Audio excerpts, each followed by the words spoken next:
코스모 신소재 주주 여러분 반갑습니다. 김사부입니다. 코스모 신소재 8월 들어서 견조한 상승세가 진행이 되어 왔습니다만은 장기 이동평균선이죠. 200일 이동평균선에 장애 부딪히면서 추가 상승에 제동이 걸리고 있는 상황입니다. 물론 이번 주 들어서 전체적으로 시장에 충격을 받는 가운데서도 동사는 상당히 선방을 하면서 잘 버텨주는 모습을 보였죠.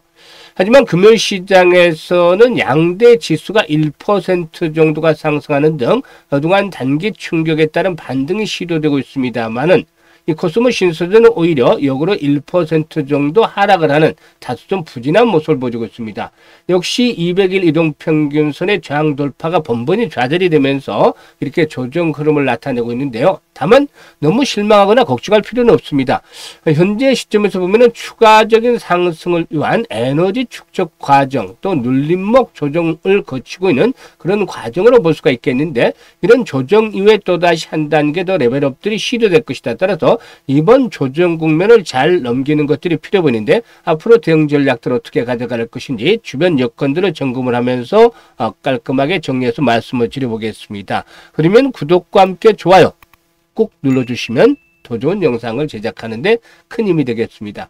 일단 무엇보다도 이 코스모 신소재 그동안 그 하락세에서 벗어나면서 상승을 이끌어냈던 요인들을 하나씩 체크해 볼 필요가 있겠는데, 가장 먼저 이제 리튬 가격이 급상승을 했다는 점이죠. 최근에 리튬 가격이 연중 최고치를 갱신하는 등 지난해 급락해서 벗어나는 그런 모습들을 보여주면서 상승이 꾸준하게 이어지고 있는데, 6월 이후로 빠르게 상승을 하는 그런 모습들을 보여주고 있다. 그래서 주요 일단 광물 중에서도 상승률이 지난 그 한 달 동안에 가장 좀 높은 축에 속했다라고 볼 수가 있겠습니다. 일단 이 리튬 가격의 상승의 경우에 이 양극재라든가 소재 기업들에는 가격 상승에 따른 수익성의 확대라는 그런 긍정적인 모멘텀이 있다라고도 볼 수가 있겠는데요. 지난번에 이제 글로벌 1위의 그 배터리 업체죠. 이 CATL이 일단 중국 장시성 광산에 리튬 채굴을 최소한 3개월가량 중단한다고 밝히면서 리튬 가격 상승에 촉매제로 작용을 하는 그러한 모습들을 보여줬는데요. 겉으로는 채굴허가 만료를 이유로 내세우기는 했지만은 실질적으로 중국 정부의 이 공급 개혁에 따른 그런 시그널로 받아들이고도 있는 상황이기도 하죠. 일단 이에 따라서 9월 달에 발표된 공급 개혁 방안의 글로벌 시장의 이목이 집중이 되어지고 있는데요. 세계 최대의 셀 업체가 직접 공급 축소에 나선 것은 단순한 기업 차원이 아니고 일단 중국의 정책적인 방향성을 반영한다는 분석이 우세하죠. 그래서 이런 부분에서 이제 추가적인 상승이 리튬 가격이 이어진다라면은 동사에도 역시 우호적이 되기 때문에 앞으로 리튬 가격 추이에 좀 더 이제 체크해 볼 필요가 있겠다라고 보여지겠는데, 일단 무엇보다도 이 코스모 신소재 양극재 기업의 경우에는 이 리튬 가격의 연동 구조 덕분에 일단 매출 확대 효과를 누릴 수가 있다라고 볼 수가 있겠죠. 그래서 원재료 구매 비용이 늘어나더라도 판매 단가가 동달아서 같이 올라가기 때문에 절대 마진이 유지되거나 또는 확대가 될 수 있다는 측면에서 일단 상당히 우호적인 모멘텀으로 받아들여지고 있습니다. 동사는 아시다시피 고부가가치 제품이죠. 이 NCN, 즉 니켈과 코발트, 망간, 이 NCN 양극화 물질과 전구체 생산 능력을 확대 가고도 있고, 또 이런 가운데서 MLCC용 E형 필름이라는 성장축을 또 가지고 있죠. 그래서 업황 변동성에 크게 흔들리지 않는 수익 구조를 갖추고 있다라고도 볼 수가 있겠습니다. 이와 함께 이제 미국의 중국에 대한 견제 구조가 계속해서 이어지고 있다는 점들도 역시나 긍정적인데, 미국의 경우는 자국의 ESS 인프라 확대를 위해서 중국의 리튬 인산철의 배터리에 대해서 최대 58.4%의 관세 부과를 추진하고 있죠. 이런 것들은 국내 업체들에게는 상당히 좀 반사 수혜를 기대해 볼 수 있는 그런 상황이지 않겠나 볼 수가 있겠습니다. 따라서 앞으로 실적에 대한 부분들이 상당히 좀 긍정적으로 동사에게는 작용이 될 것으로 볼 수가 있겠는데, 일단 2분기 실적을 보게 되면은 영업이익이 5억 정도를 기록해서 1분기에 10억에 비해서 일단 반토막이 나는 모습을 보였죠. 물론 매출은 다소 좀 늘어나기는 했습니다만은 어쨌든 이렇게 영업이익이 다 좀 부진한 모습을 보여줬는데요.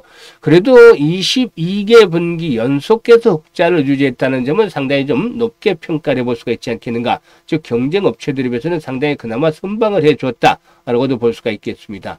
여기에서 이제 실적에 대한 측면에서 볼 때는 상저하고다라고도 말씀을 드렸었죠. 상저하고. 그래서 상반기는 좀 조조했지만 하반기 실적들은 회복이 되어질 것이다라고 말씀을 드렸는데요. 지금 보시다시피 하반기에 3분기에는 매출 한 1,300억 정도 육박을 하면서 매출의 증가 추세는 계속 되어질 것으로 볼 수가 있겠고 영업이익 또한 25억 정도로 예상이 되어지고 있죠. 다만 본격적인 회복은 이 고객사의 재고 조정이 마무리되는 시점인 4분기부터 실적 회복이 더욱더 강화되어지지 않겠는가 라고도 말씀을 드릴 수가 있겠습니다. 그래서 실적 측면에서는 상저하고 패턴이 나타나면서 상승의 또 다른 모멘텀으로 작용이 되어질 것으로 볼 수가 있겠습니다.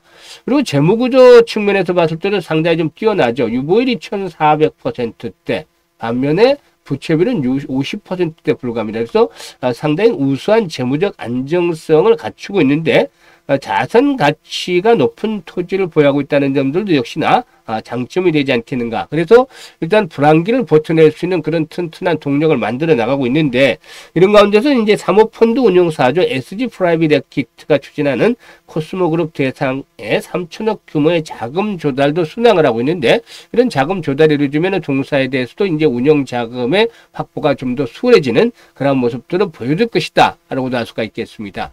일단 수급 측면에서 봤을 때는 외국인 투자가들이 줄기차게 팔아치우면서 발목을 잡고 있어요. 물론 기타 법인이라든가 연기금 등을 통해서 부분적으로 매수가 유비됐습니다만 수량 자체가 많지도 않기 때문에 사실 동사를 주도했던 세력들은 개인 투자자들이었다. 라고도 볼 수가 있겠습니다. 개인 중심으로 상승세가 진행이 되었는데 주식에 있어서는 추세라는 것들이 상당히 중요하다고 볼 수가 있겠죠. 여러 차례 말씀을 드렸습니다만은 현재 본격적으로 상승 추세가 진행이 되어지는 것보다는 낙폭에 따라서 반등들이 시도되는 그런 과정으로 해석을 해야 되겠다라고도 말씀을 드렸었는데요. 일단 아직까지도 하락 추세에서 완전히 벗어나지는 못하고 있죠. 다만 급등 이후의 급락 그리고 나서 일단 낙폭에 따른 반등들이 시도되는 상태에서 추가적으로 반등이 시도될 수 있는 여력들은 아직까지는 남아있다라고 볼 수가 있겠습니다. 그래서 현재 200일 이동평균선의 저항에 부딪히고 있긴 하지만 20일선이 빠르게 올라오고 있죠. 그래서 20일선의 상승 속도를 감안했을 때 45,000원대 언저리 전후에서는 나름대로 강력한 하방 경직성을 확보할 것으로 보이는데 여기서 이제 중요한 포인트 200에서는 안착을 하기 위한 중요한 포인트에 대해서 말씀을 드리죠. 여기서 이제 200에서는 돌파라고 한 단계 더 레벨업들이 시도력에서는 바로 거래량을 주목을 해야 된다는 겁니다. 현재 거래량이 계속해서 좀 줄어드는 모습을 보여주면서 본번 200에서의 장에 부딪히고 있는데 일단 거래량이 한 100만 주대 정도로 다시 회복이 되어진다면 100만 주 전으로 거래량이 급증을 하는 모습들을 보여준다면 200에서의 강력한 돌파와 함께 안착이 진행이 될 것이다. 따라서 일단 현재쯤에서 이제 우리 시청자들께 하실 부분들은 지지 라인들의 확보에 대한 부분들, 이 부분들을 체크를 하셔야 될 것이고, 여기서 이제 거래량의 감소가 점차 진정이 되고 회복세로 돌아서는지, 그리고 또 돌파 시에 앞에서 말씀을 드렸던 거래량의 급증, 그리고 안착, 이런 조건들이 충족이 되는지를 체크해가면서 대응을 하는 것들이 필요해 보이는데요. 이 같은 조건들을 충족을 시킬 경우에 목표치는 얼마가 될 것이냐가 관건이죠. 앞에서 이제 살펴봤다시피 추세선의 흐름들을 잘 파악을 하면은 어느 정도 일차적인 답은 나오게 됩니다. 그래서 추세선, 하락 추세선을 현재 긋다라 보면 지금 보시면 조금 잘못 긋습니다만 다시 한번 제대로 그려보죠. 하락 추세선을 긋다 보면 지금 6만원 정도 초반 정도 현재 약간 포진하고 있습니다. 그래서 일단 1차적으로 보면은 지난번에 고점 자리에 하락을 해서 중간중간 반등을 시도했던 자리들이 이게 6만원대랬단 말이죠. 근데 당시에 계속 저항선에 부딪혔죠. 이 자리와 6만원대가 맞물리고 있어요. 그래서 6만원대가 1차 저항선인데 꾸준하게 거래량이 좀 더 수반이 되면은 한 번 더 올라갈 수가 있다. 그 자리가 어디냐면은 여기까지죠. 7만원대. 이때 쌍봉 패턴 연속이 됐잖아요. 그래서 주식은 그림만 잘 그려도 기술적인 측면에서 이 지지와 저항에 대한 부분만 패턴을 잘 파악을 해도 쉽게 대응할 수가 있는데 이번에 눌림목 전을 거치고 앞에서 언급을 했던 조건들이 충족이 되어진다면은 기본적으로 일단은 6만 원에서 많게는 7만 원까지는 상승을 시도할 수 있는 가능성들은 충분히 갖추고 있다.